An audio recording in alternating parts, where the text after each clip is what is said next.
कथा स्वामींची कृपा आणि गरिबाची श्रद्धा. एकेकाळी एका छोट्या गावात एक गरीब शेतकरी राहायचा. त्याचं नाव रामू होतं. रामू अतिशय गरीब पण श्रद्धाळू माणूस होता. त्याच्याकडे स्वतःचं घर नव्हतं, जमीन नव्हती. रोज मजुरी करून तो आपल्या कुटुंबाचा उदरनिर्वाह करायचा. तो नेहमी म्हणायचा, स्वामी समर्थ माझ्यासोबत आहेत, ते माझी काळजी घेतील. गावातल्या लोकांनी त्याला हसत हसत विचारलं, रामू, तुझ्याकडे काही नाही तरी एवढा विश्वास कसा?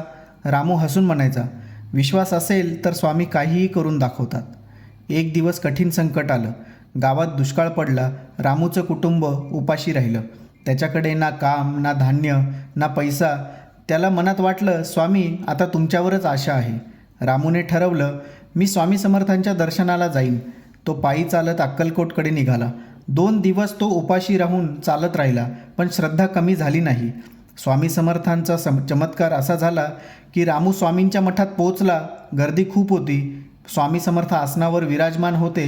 रामूने दर्शन घेतलं आणि रडत म्हणाला, स्वामी, माझ्या घरी अन्न नाही, कुटुंब उपाशी आहे. स्वामी समर्थ हसले आणि म्हणाले, अरे रामू, तू इतक्या श्रद्धेने आलास तर तुला कोण उपाशी ठेवणार का?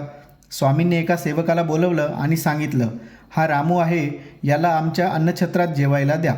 रामूने जेवण केलं, पण त्याचं मन अजूनही घरी असलेल्या मुलांकडे होतं. तेव्हा स्वामी समर्थांनी एक छोट्या कपड्याच्या गोळ्यात काहीतरी बांधून रामूला दिलं आणि म्हणाले, हे घरी ने, तुझी चिंता संपेल. रामू घरी आला आणि कापड उघडलं तर काय, त्यात सोनेरी नाणी होती. त्याचं आयुष्यच बदललं.